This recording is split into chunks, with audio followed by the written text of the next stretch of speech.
Колешката Шиковска ја започна дискусијата со името на Мимет Кембер. И јас ќе го споменам.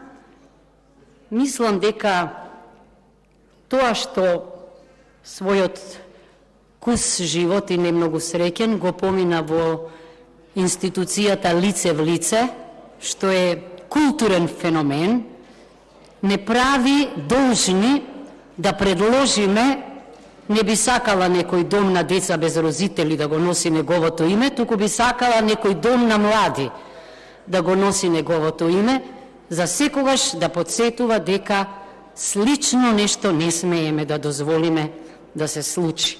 Бидејќи Мимет Кембер беше вреден продавач на влице в лице, го имам среќавано со многу други и мислам дека животот требаше да биде пред него.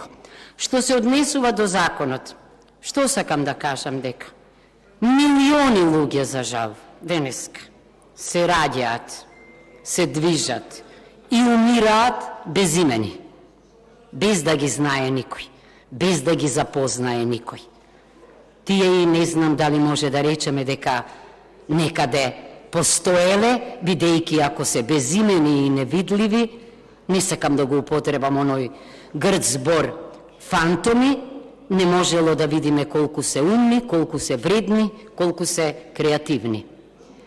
За жал, во не многу држави, како нашата, се посегнало по вакво решение.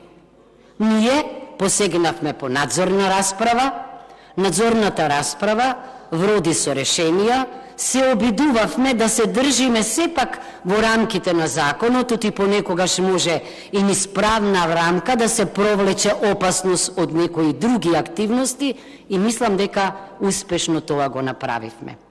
Ако за 700 луѓе овозможивме денеска, утре, да добијат име, да бидат видливи, да можат мирно да шетаат, да можат да се лекуваат, тогаш сигурно и дека делот правото на среќа сме им го обезбедиле.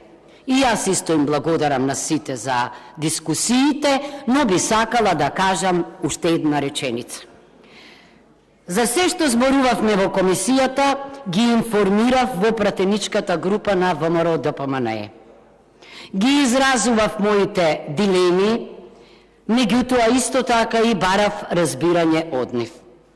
Денеска ми рекоа дека причина за ваквото однесување, и им верувам, не е овој закон за матична евиденција и предлозите, туку тоа што речи си веднаш по него дојде или поднесене предлог на еден закон за измена на матична евиденција со друга содржина.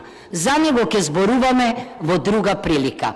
Значи, јас не им се лутам, молам и мене да не ми се лутат, но знам дека навистина вредеше да се учествува во работата на овој закон и знам дека придобивките од овие решенија ќе ги уживаат не само тие 700 луѓе, туку и ние, бидејќи се докажавме како луѓе. Ви благодарам.